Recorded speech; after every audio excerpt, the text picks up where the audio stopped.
Hello. Today we're going to read What is an Archaeologist by Libby Romero.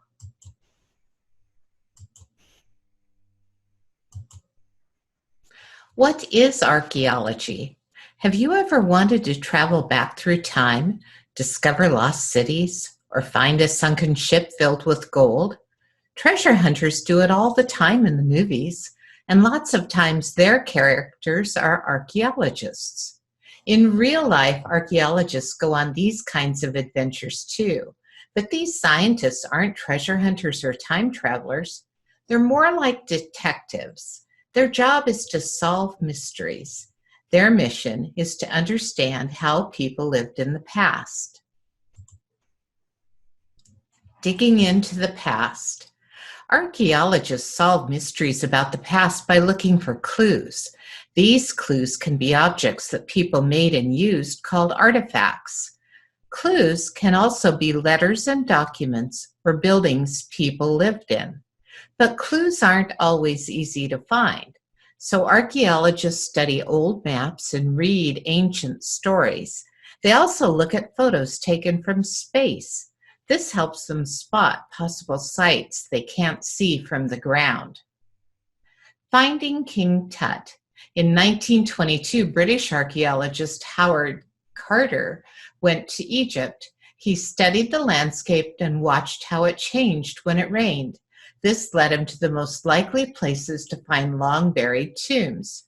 And in one of those places, he discovered the most famous find of the 20th century.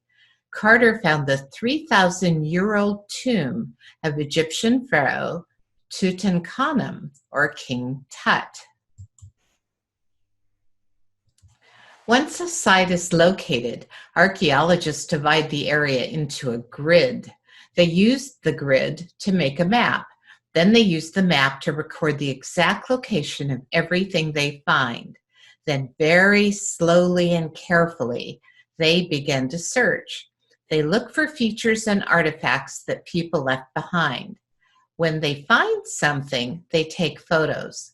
They also draw pictures and make detailed notes.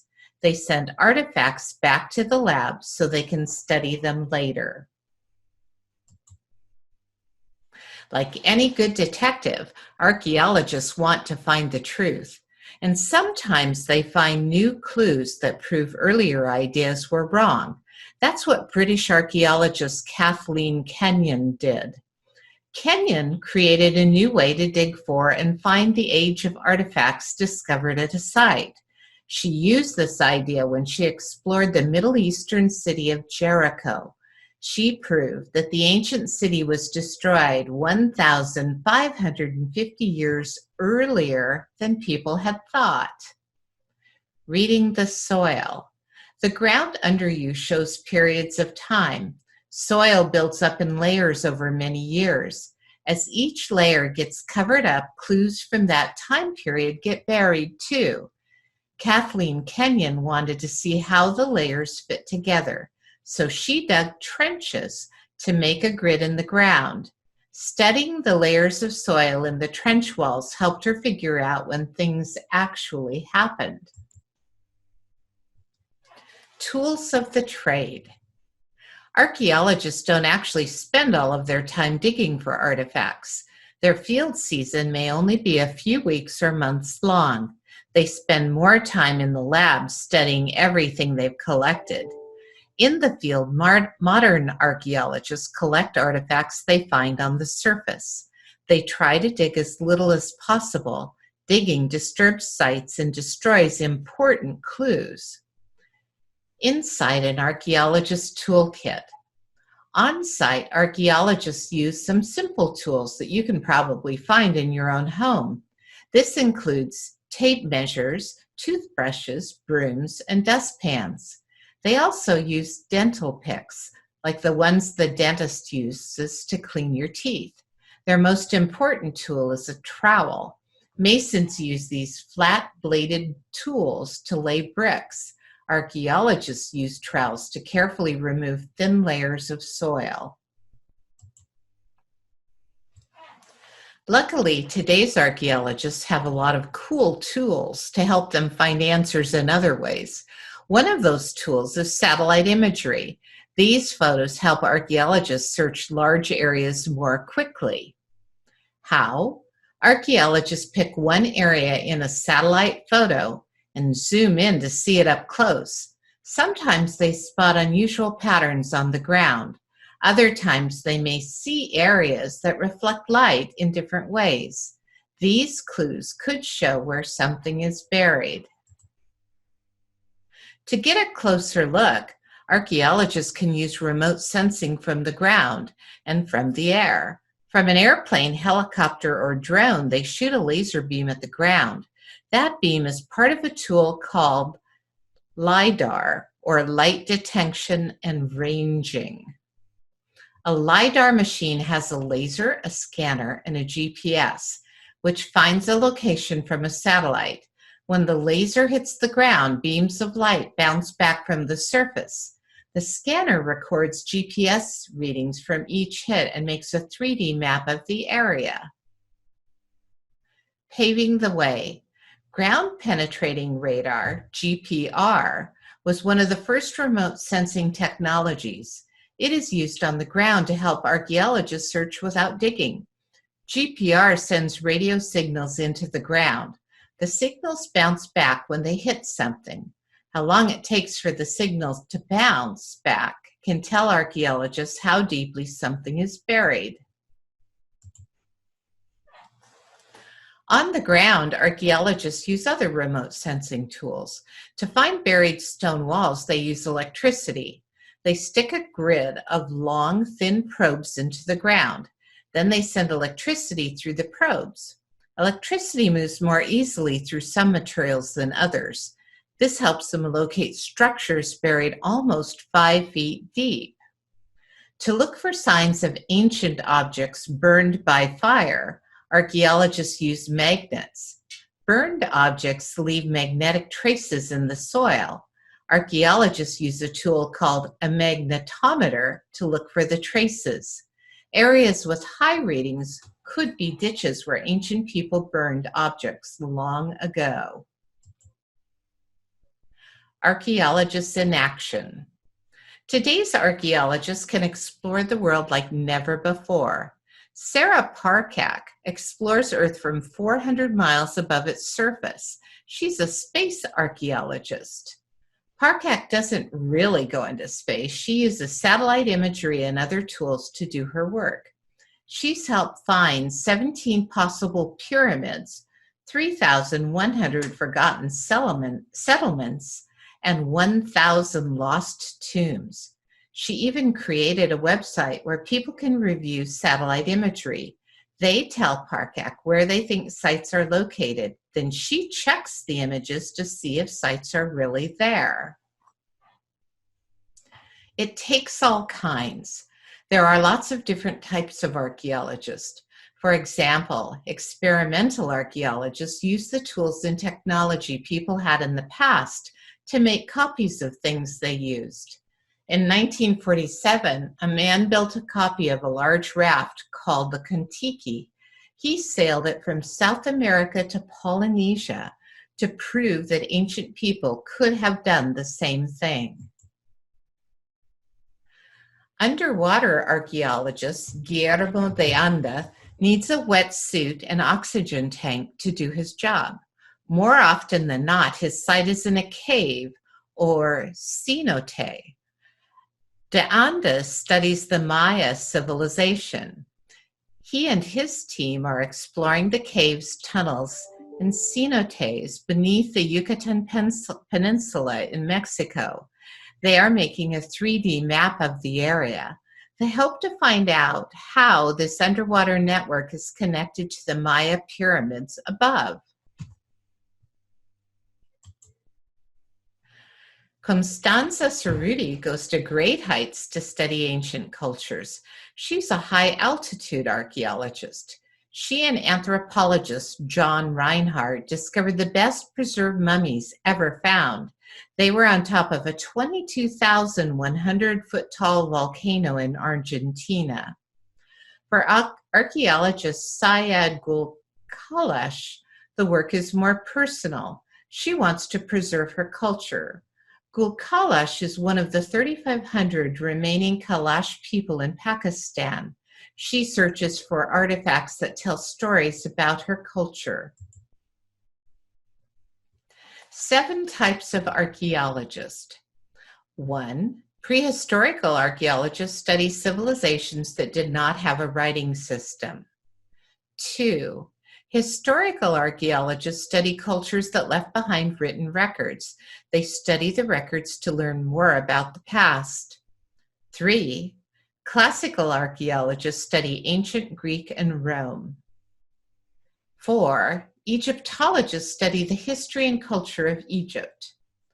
5.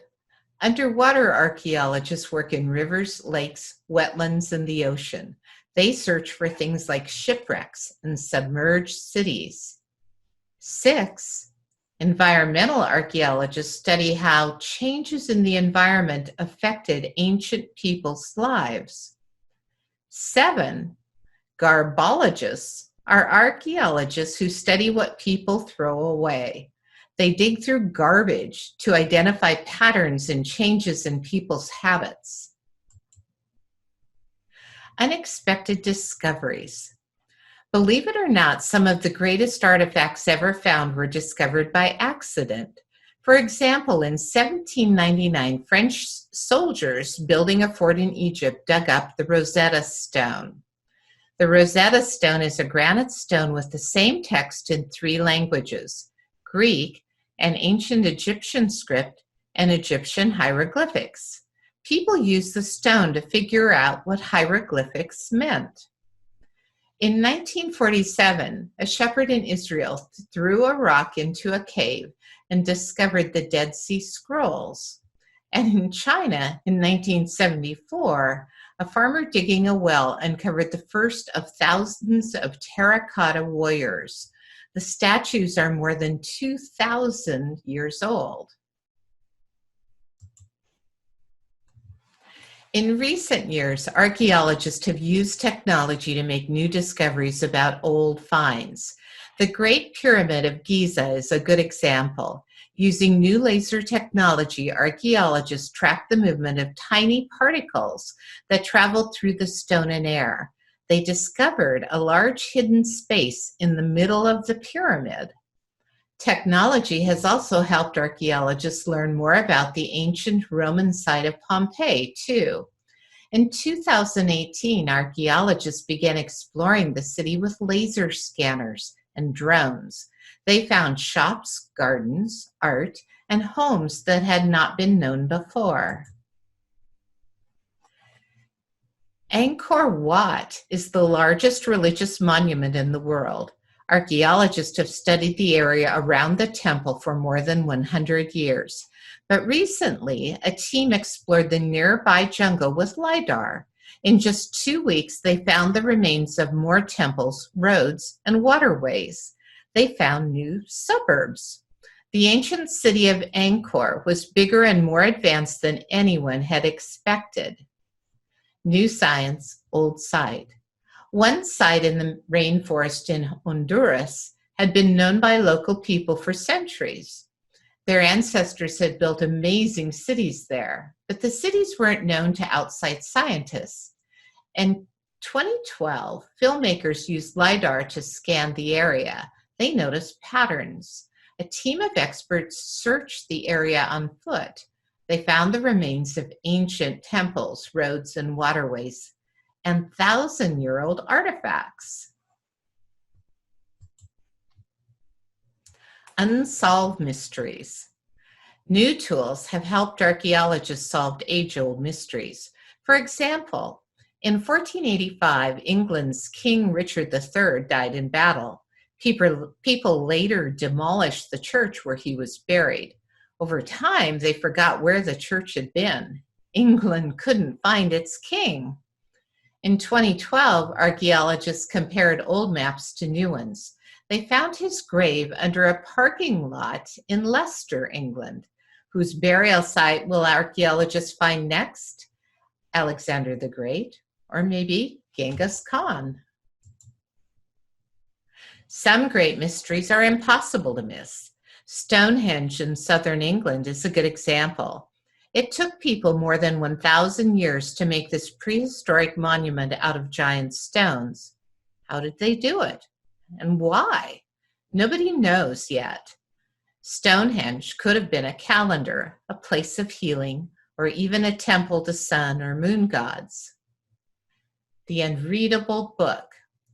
The Voynich manuscript, discovered in 1912, is a book that nobody can read. Experts think this 600-year-old book might be about science or magic. It contains lots of illustrations, but the words on its 250 pages are written in a language that nobody has ever seen. Another mystery hidden in plain sight is the Nazca lines in the desert in Peru. In the late 1920s, airplanes first flew over the desert. People saw that the lines were actually giant pictures. There are many ideas, but nobody is sure why the Nazca people made these lines or what they mean. Some mysteries might not be real. Ancient Greeks described Atlantis as a great island that sank into the sea more than 10,000 years ago. Do you think Atlantis is real? It may not be, but there are many more mysteries waiting to be solved. The future of archaeology. Archaeology may deal with the past, but new high-tech tools are taking it into the future. People are curious. They want to know what happened and why. Figuring that out is easier now than ever before. But sometimes archaeologists don't have enough time to do their work. In some places, their sites are disappearing. Robbers steal artifacts, sites are destroyed in wars or knocked down to build new things. Other sites are affected by nature. Protecting these sites is important. So is finding people who know how to uncover their secrets. If you're interested in helping out, check with your local historical society, National Park Service, or library. Then dig in. One day you might uncover ancient mysteries. Want to become an archaeologist? Here are some tips to get started. Number 1, observe. Pick a place and look around. Draw a map and take notes describing what you see. 2, be curious. How did people use this place 10 years ago or 100? Ask your family or neighbors. Go to the library to learn more. 3, explore. Go to new places. Learn about the world around you. 4, study. Archaeologists study all types of science, history, languages, and cultures. Pick an area you are interested in. Read and find out more. 5, be responsible. If you find a possible artifact, leave it where it is and tell a grown-up. You may have found a new clue from the past.